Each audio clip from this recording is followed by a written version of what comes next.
Hello everyone, this is doctor Jivesh Yadav. तो according to NCERT हम syllabus हम लोग रसशास्त्र मैसेज कल्पना पेपर 2 के मोस्ट इंपॉर्टेंट 23 जो टॉपिक हैं जो यूनिवर्सिटी एग्जाम के लिए महत्वपूर्ण हैं वो अपन डिस्कस कर रहे थे और उसी को ही यहाँ पे अपन कंटिन्यू करेंगे। और आज की क्लास में हम लोग बात करेंगे टॉपिक नंबर 4 के बारे में। ठीक है, क्या है टॉपिक नंबर 4? तो ये है आपका जो अनुपान प्रयोग है, ठीक है, औषधि कल्पना, उसके विषय में अपन बात करेंगे। ठीक है, तो सबसे पहले आपका कैशोर गुग्गुल। ओके, तो कैशोर गुग्गुल के विषय में बात करते हैं। कौन से इंग्रेडिएंट्स चाहिए रहते हैं कैशोर गुग्गुल बनाने के लिए? तो कैशोर गुग्गुल बनाने के लिए त्रिफला चाहिए अपने को 3 प्रस्थ। ठीक है, इसके अलावा अपने को अमृता चाहिए 1 प्रस्थ।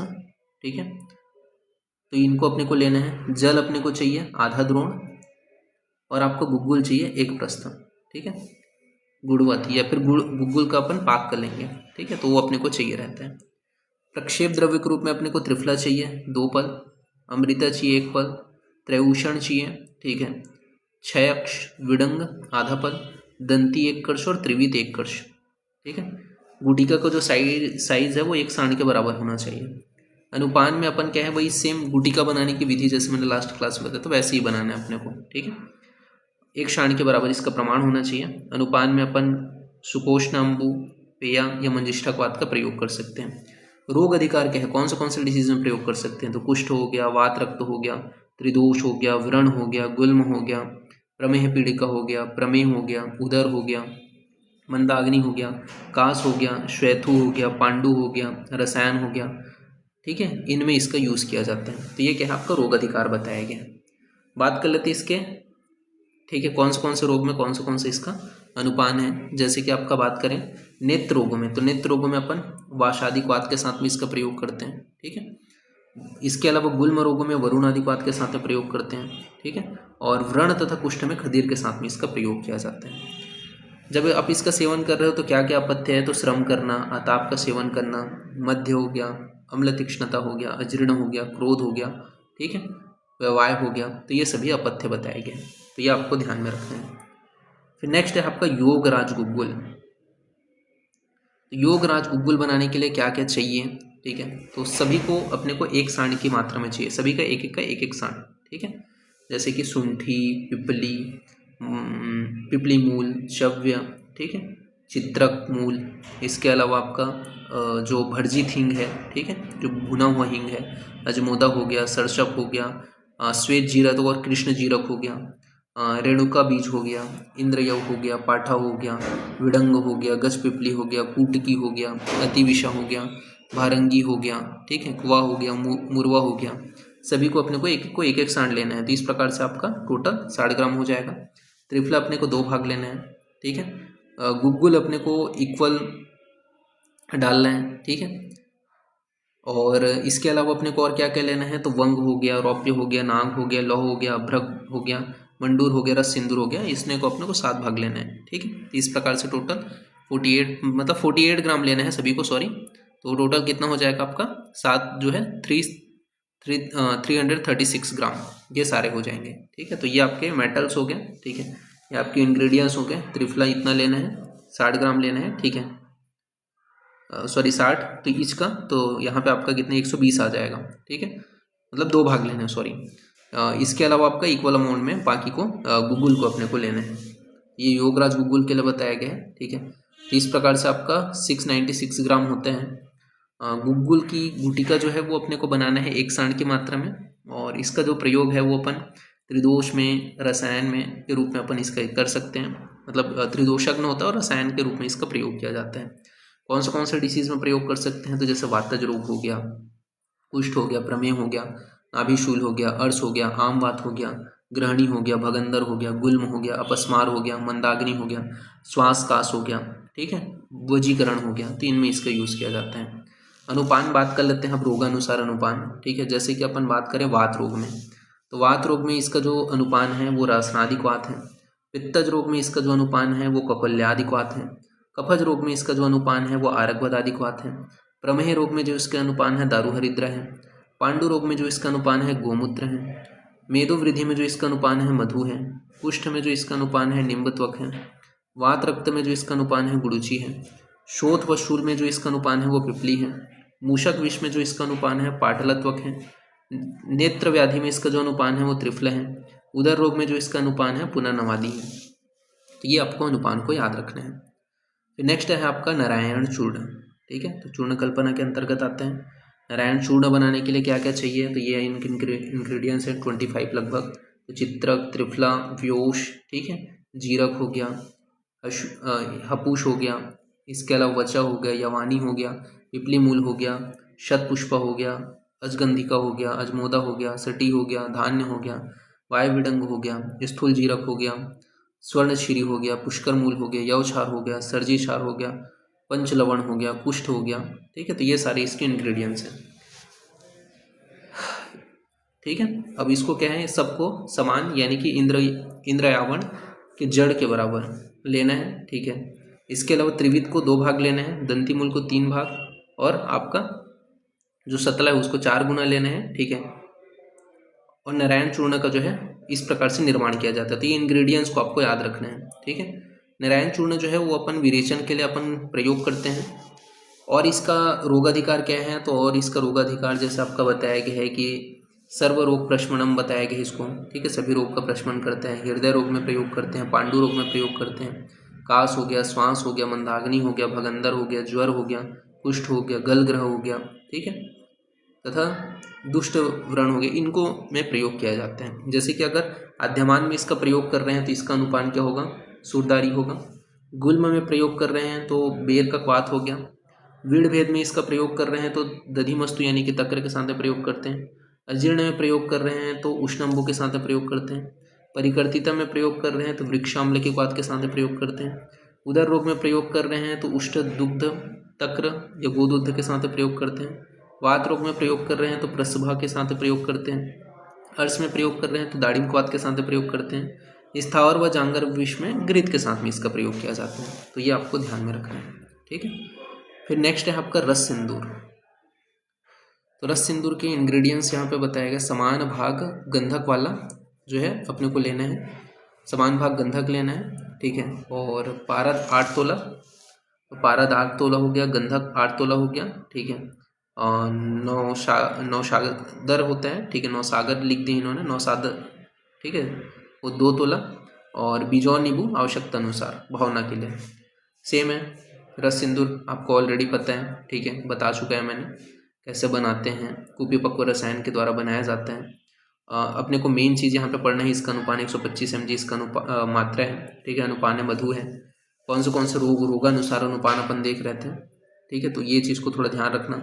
जैसे कि रस सिंदूर का अनुपान बताया गया है कि 9 ज्वर का अगर पेशेंट है उसको दे रहे हैं तो अपन रस सिंदूर को पुष्प तुलसी हो गया, पुष्प तुलसी स्वरस हो गया, अदरक स्वरस हो गया, या नागवल्ली स्वरस के साथ में देंगे। जीर्ण ज्वर में अगर दे रहे हैं तो गुड़ूची, पित्त पापड़ा, धान्य क्वाथ के साथ में देंगे। प्रमेह रोग में दे रहे हैं तो गुड़ूची स्वरस व हरिद्रा क्वाथ के साथ में देंगे। अश्रिक ज्वर में दे रहे हैं तो अशोक, इसके अलावा बाल क्वाथ, लोध्रा आदि कसाय, ठीक है। ग्राही शोधर के रूप में इसका प्रयोग किया जाता है। अर्श में अगर इसको दे रहे हैं तो अपन क्या करेंगे, बाल अभ्यक्वात के साथ प्रयोग करेंगे। अपस्मार में प्रयोग कर रहे हैं तो वचा चूर्ण के साथ प्रयोग करेंगे। उन्माद में प्रयोग कर रहे हैं तो कुष्मांड स्वरस के साथ प्रयोग करेंगे। श्वास में तो वासस्वरस तथा विभिधिकी क्वाथ के साथ प्रयोग करेंगे। कामला रोग में दारू हरिद्र क्वाथ के साथ प्रयोग करेंगे। पांडु रोग में लौह भस्म के साथ में इसका प्रयोग किया जाता है, ठीक है। इसी प्रकार बात करें मूत्र किच्छ में तो मूत्र किच्छ में इसका शिलाजित का दूध के साथ में, सीतोपलादी व सूक्ष्मेला के साथ में इसका अनुपान बताया गया है। अजीर्ण में दे रहे हैं रस सिंदूर तो मधु व मुस्तकवात के साथ में इसका अनुपान बताया गया है, ठीक है, रस सिंदूर का। इसी प्रकार शूल में दे रहे हैं तो इसका अनुपान क्या रहेगा, त्रिफला क्वाथ रहेगा। मूर्छा में दे रहे हैं तो बिबली चूर्ण इसका अनुपान रहेगा, ठीक है। इसी प्रकार अपन वमन में दे रहे हैं तो क्या करेंगे, वृहदैलकात जो क्वाथ है या मधु है ये इसका अनुपान रहेगा, ठीक है। शोध के लिए दे रहे हैं तो पुनर्नवा क्वाथ जो है इसका अनुपान रहेगा। इसी प्रकार दारुण विस्फोट में दे रहे हैं तो रस सिंदूर 1 रत्ती देना है, उसमें अनुपान के रूप में चतुर्बीज और गुड़ूची, निम्ब, हरिद्रा व इंद्रयव इनका क्वाथ देना है। इसी प्रकार गर्भाशय रोग में दे रहे हैं, ठीक है, तो रस सिंदूर को काकुली चूर्ण के साथ में अनुपान के रूप में दिया जाता है। पुराने प्रमेह में दे रहे हैं तो मधु के साथ में जो है अनुपान के रूप में दिया जाता है। इसी प्रकार अपन बात करें दारुण वमन में अपन प्रयोग कर रहे हैं रस सिंदूर का, तो मधु, त्रयूष्ण, धान्यक व जीरक के साथ में दिया जाते हैं। इसी प्रकार अपन बात करें अपस्मार में प्रयोग कर रहे हैं, तो अपस्मार में यहाँ पे आपका बताया गया है कि क्या होता है, रस सिंदूर को जो है ब्राह्मी स्वरस, शंखपुष्पी, कुष्ठ व एलकवात के साथ प्रयोग किया जाता है। भगंदर में अगर प्रयोग कर रहे हैं तो विडंगकवात व त्रिफलकवात के साथ प्रयोग करते हैं। गुल्म में प्रयोग कर रहे हैं तो इसका अनुपान क्या होगा, तो विडंग, ठीक है। इसके अलावा आपका जो मिश्रेय, ठीक है, बलाभ्यकवात, ये अनुपान रहेगा गुल्म में। शिराशूल में जो है दशमूलकवात अनुपान रहेगा। व्रण में कंटकारी हो गया, सुगंधबाला हो गया, गुड़ुची हो गया, शुंठी का क्वात हो गया अनुपान। पुराणा आमवात में इसका जो अनुपान है वो गुड़ुची, सतावरी, पिपली, अभ्या, वचा, शुंठी। वजीकरण में अनुपान जो है वो सालमरी चूर्ण तथा विदर्यादि विदारी आदि गण के चूर्ण हो जाएंगे। इसी प्रकार धातु वृद्धि में अभ्रक भस्म व स्वर्ण भस्म अनुपान हो जाएगा। स्वप्न मेह में जातिफल, देवपुष्प, कर्पूर, अहिफेन चूर्ण अनुपान हो जाएगा, ठीक है। तो ये आपको याद रखना है। इसी प्रकार सीरकंपन्न में बलकवात जो है इसका अनुपान हो जाएगा। फिर बताया गया है वमन में, तो वमन में जो इसका अनुपान है जीरक, त्रिकटु, एला, अभ्या, धान्यक चूर्ण है, ठीक है। इसी प्रकार बदात्य में इसका अनुपान हिंगुल, अजमोदा, शुंठी, चवे, ये सब रटना ही पड़ेगा, ठीक है। धान्यक, सवर्चक, लवण चूर्ण है। प्रणाम शूल में जो अनुपान है यौछार, टंकन हो गया। रक्त प्रदर में अनुपान लोत्रकवात व वासकवात हो गया। वस्ती कुंडल में अनुपान त्रिफलकवात, कांजी व सैंधव लवण हो गया। नवज्वर व प्रतिश्याय में जो अनुपान है वो तुलसी पत्र स्वरस है। श्वास काश में जो अनुपान है वो कंडकारी स्वरस है। तो ये सारे आपके बताए गए हैं।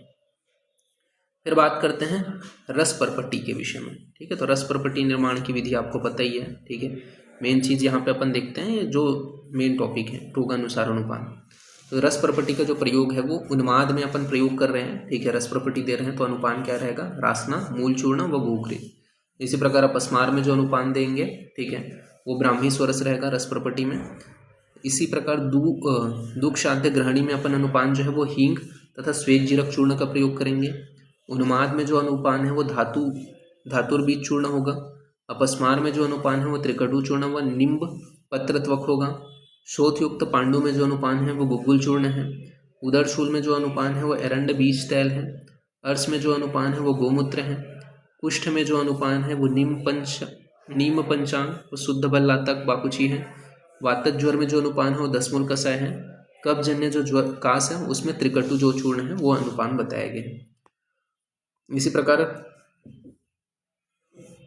कंकायन वटी है, तो कंकायन वटी को जो बनाने के लिए क्या क्या चाहिए, ठीक है। तो यवानी, जीरक, धान्यक, मरीच, गरीकर्णिका, अजमोदा, कालावंजी, ठीक है, करौंजी, सॉरी, ये 4 सांड सभी को एक मतलब 4 सांड लेने हैं, सबका एक एक, ठीक है। इस प्रकार से अपने को हींग को जो है 6 सांड लेने हैं। और इसके अलावा द्वैछार, पंचलवण, त्रिविध, इसको 8 सांड की मात्रा में लेने हैं, ठीक है। दंती कचूर, इसके अलावा आपका पुष्कर मूल हो गया, वायविडंग हो गया, नारदाना हो गया, हर्रा, चित्रक, अम्लवेतस, सोंठ, ये 16 सांड की मात्रा में लेना है, ठीक है। ये अमाउंट बताया गया। नींबू स्वरस की भावना देना है। और इसका जो है कंकायन वटी, जैसे बाकी आरोग्यवर्धनी वटी बना रहे हैं ना वैसे इसको बनाना है। बस कौन से इंग्रेडिएंट है ना वो याद रखना है। अनुपान में अपन घी, दूध, अम्ल, ठीक है, और गर्म जल का यूज़ कर सकते हैं। रोगाधिकार इसका गुल्म है प्रमुख रूप से। तो कौन से गुल्म में कौन से इसका अनुपान है वो आपको याद रखना है, ठीक है। तो जैसे कि मध्य में इसका अनुपान जो है वातिक गुल्म है। गोक्षीर में इसका जो अनुपान है वातिक गुल्म जो है, थोड़ा सा कंफ्यूज हो गया था। वातिक गुल्म में अपन किसके साथ प्रयोग करेंगे, कंकायन वटी को मध्य के साथ में। पैतिक गुल्म का पेशेंट आया है तो उसको कंकायन वटी दे रहे हैं तो उसका अनुपान क्या रहेगा, गोक्षीर। कफज गुल्म है तो उस कंडीशन में पेशेंट को जो अनुपान है वो क्या रहेगा, गोमूत्र।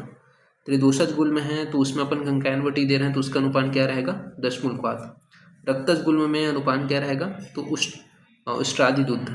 और इसी प्रकार हृदय रोग, ग्रहणी, शूल, कृमि, इस अर्श, इसमें जो अन्य कोई भी अनुपान अपन दे सकते हैं। तो इस प्रकार से ये जो चैप्टर है वो फिनिश होते हैं। पासवर्ड इसका गुल्म रहेगा, ठीक है। गूगल में टाइप करना तो PDF ओपन होगा। तो अभी के लिए इतना ही, ठीक है। Thank you class.